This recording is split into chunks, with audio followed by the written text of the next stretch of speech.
Jadi dalam sebulan terakhir ini gue bikin kompetisi stand up comedy online di YouTube gue namanya Komedi Tanpa Ketemu. Ini beberapa cuplikannya. Yang ada setor tunainya, kalau yang tarik doang biasanya agak panas. Aduh, makanya ada Bang Gilang Dirga juga di sini, Bang Gilang ya. Iya, Marcel. Iya, Bang Gilang juga nganggur kayaknya.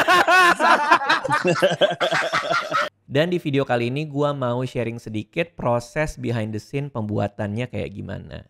Karena menurut gue ini menarik, soalnya program ini 100% dikerjakan tanpa saling ketemu. Bener-bener social distancing. Di video ini, anggota tim gue juga masing-masing akan cerita proses pembuatan program ini. Nih, kenalan dulu. Halo, nama gue Mas Ayu Putri. Tugas gue di Komedi Tanpa Ketemu ini sebelum syuting gue itu ngontekin untuk juri tamu. Gue cocokin jadwal mereka untuk syutingnya. Gue Reza sebagai tim kreatifnya Bang Radit, dan di Komedi Tanpa Ketemu ini gue punya tugas untuk ada 3 sebenarnya sih. Yang pertama persiapan syuting, pas syuting, sama setelah syuting. Halo, nama gue Fadil. Peran gue di Komedi Tanpa Ketemu ini ngedesain visualnya. Terus tugas gue di sini gue juga ngerapihin ceritanya. Oke, nama gue Tio. Di sini tugas gue udah nerima file dari Fadil yang udah dibikin grafisnya, visualnya, udah jatuh di tangan gue untuk dibikin supers atau subtitlenya. Jadi ide programnya berasal dari gue pengen bikin acara stand up comedy lagi, tapi gue masih parno keluar rumah dan ketemu banyak orang. Kenapa programnya nggak pakai video call aja? Kenapa nggak ada video untuk juri atau peserta? Kenapa harus suara doang? Ini karena kalau pakai video kadang koneksinya kurang bagus, jadi menikmati stand up-nya nggak maksimal karena gambarnya nge-lag.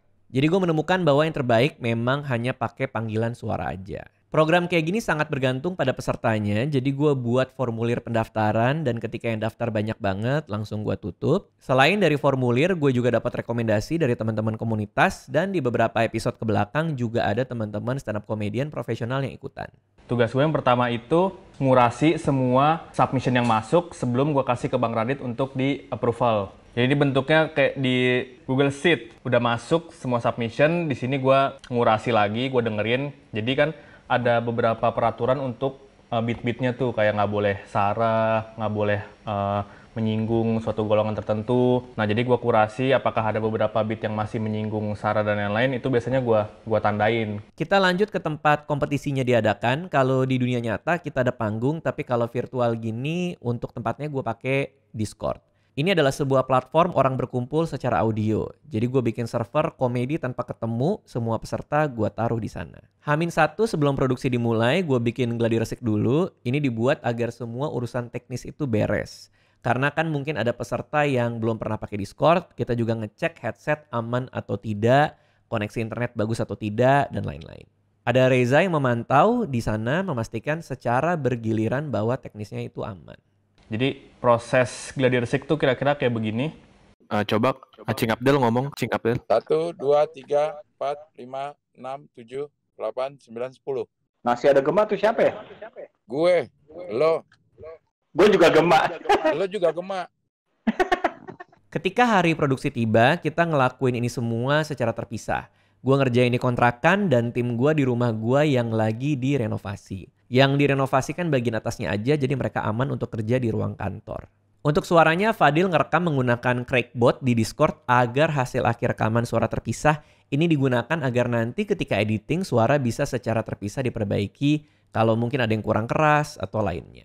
Reza juga hadir memantau dan fungsinya untuk memastikan flow acara itu aman. Terus gue juga di situ sambil ini juga nyatet-nyatetin mana kira-kira yang harus di-cut atau mana yang harus disensor atau apa gitu. Jadi gue udah punya catatan sebelum masuk ke post-pro waktu editing. Gue pribadi ngerekam sendiri di rumah menggunakan OBS dan webcam. Gue pakai kanvas video yang panjang agar baik Discord dan webcam gue juga terekam. Gue rekam juga suara mikrofon gue. Gue juga record backup gambarnya melalui kamera lain kalau webcamnya error. Gue juga pakai ring light untuk lampunya. Setelah proses produksi selesai, proses editingnya dimulai, kita bertahap ngerjainnya. Pertama-tama Reza yang pegang filenya. Kayak begini nih, tadi filenya masih utuh, belum ada cuttingan. Terus gue akan ubah menjadi kayak gini. Banyak irisan-irisan tipis. Jadi sebenarnya intinya tuh dalam proses ngerangkai rough cut si KTK ini adalah kita menghilangkan semua bagian-bagian yang sunyi. Jadi kalau misalnya ada yang sunyi-sunyi, nggak ada suara tuh gue cut supaya rapet. Setelah semua terangkai, Reza upload ke frame.io, gue bisa kasih note secara langsung di sana. Setelah itu masuk ke Fadil untuk ke gambarnya dan Tio untuk subtitlenya. Gue main 2 aplikasi, ada Photoshop sama Premiere. Photoshop untuk ngedesain juri sama pesertanya. Setelah gue udah punya aset-asetnya, habis itu gue masukin ke Premiere, terus nah nanti jadinya seperti ini guys. Ini kenapa warna-warni? Jadi gue beda-bedain warna itu supaya gampang nanti pas ngediting. Terus tugas gue di sini gue juga ngerapihin ceritanya. Kadang kalau di Reza tuh masih agak dragging. Di sini bisa gue pangkas lagi jadi lebih padat lagi. Nah sama di editing KTK ini gue ngasih efek getaran untuk nambahin efek-efek ketawa. Oh ya sama gue ngerapihin ini sih audionya, kan enaknya KTK yang episode 2 belakangan ini kan audionya kepisah tuh. Jadi masing-masing peserta punya track sendiri. Nah gue bisa ngakalin itu kalau misalkan ada yang ketawanya tabrakan atau ada yang ketawanya ganggu. Gue bisa kecilin, bisa gue ilangin, atau bisa gue naikin gainnya, volumenya gitu. Setelah gue selesai ini, videonya gue kasih ke Tio deh untuk dibikinin supersnya atau teks-teks yang per kata itu. Semangat ya. Jadi ini twistnya sebenarnya bukan Fadil yang ngerjain subtitlenya, tapi Tio. Kenapa kita bilangnya Fadil yang ngerjain, Fadil kasihan, Fadil dan lain-lain? Karena orang kenalnya Fadil, editor gua. Jadi kalau kalian mau puji-puji, pujilah Tio karena dia yang ngerjain loh. Cuman menurut gua tugas yang paling memakan waktu adalah di sini. Bisa sampai ya kalau misalkan dikejar full begadang sampai pagi mulu itu ya 3 hari cukup lah.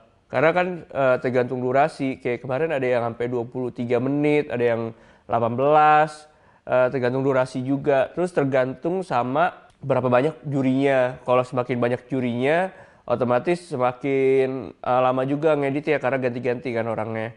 Nah di sini gue rada sedikit sama Fadil. Jadi setiap orang itu gue bedain kayak ini yang warna pink ini buat kata-katanya Bang Radit. Nah terus tinggal gue pisahin deh kata-katanya. Misalkan teksnya Panji itu orange, terus teksnya Gilang itu warnanya di sini di timeline itu warna biru. Udah gitu-gitu aja sih. Kalau peserta biasanya gue pakai warna hijau. Ya itu paling makan waktu yang lama sih. Karena kadang-kadang harus sabar karena kan mata sakit kalau ngedit video biasa itu kan mata kan ya udah ngeliat visualnya gede gitu. Karena ini ngeliatnya teks jadi ngeliatnya ke satu titik jadi rada-rada lumayan pegel mata, perih gitu. Jadi makanya kadang-kadang 3 jam ngedit, sejam gue istirahat, 3 jam gue ngedit terus istirahat lagi gitu. Saya sanggupnya aja tiap harinya berapa. Bahkan kemarin ada yang sampai itu 23 menit, 6 peserta sama jurinya itu ada 5 aja. Oke, jurinya itu 4. Jadi lumayan lama tuh bisa waktu itu 4 hari atau 5 hari gitu. Cuman subtitle doang gitu. Cuman emang ya udahlah. Untungnya dari Bang Radit itu juga ngerti kali ya. Kalau misalkan ngedit teks satu-satu kayak gini tuh kayak rada ribet gitu dan rada makan waktu. Jadi dari Bang Radit itu juga nggak pernah kayak di-push terus-terusan. Ayo dong, kelarin cepet. Paling tiap hari ditanya progresnya udah sampai mana. Udah deh, abis gua ngerjain, tinggal kasih ke Reja ngecek ada yang typo atau enggak, ada yang katanya baku atau enggak, terus pengejaannya bener atau enggak. Kalau sudah dicek sama Reja, terus kasih tahu ke abang kalau semuanya udah kelar, udah deh. Setelah semuanya beres, jadilah draft pertama yang akan dikasih ke gua lagi. Gua kasih note, mereka kerjain lagi, jadilah draft yang kedua. Begitu terus sampai akhirnya jadi draft yang final. Oh iya, by the way, ini satu orang aja kita lihat dari teksnya peserta. Itu teksnya peserta sejumlah 979 kata yang gua ketik. Itu baru dari peserta. Belum dari juri, Panji, belum dari Gilang, Mosidik, dan Abang. Seperti itu guys. Oke, mantap. Semangat oi. Begitulah ceritanya proses pembuatan program Komedi Tanpa Ketemu. Sekarang udah berjalan 5 episode, kita lagi break dulu. Doain aja bisa segera ada lagi. Program ini sebenarnya membuktikan kepada diri gue sendiri bahwa di tengah-tengah keterbatasan social distancing ini kita masih bisa kok bikin program yang juga menarik. Makasih semua yang udah nonton.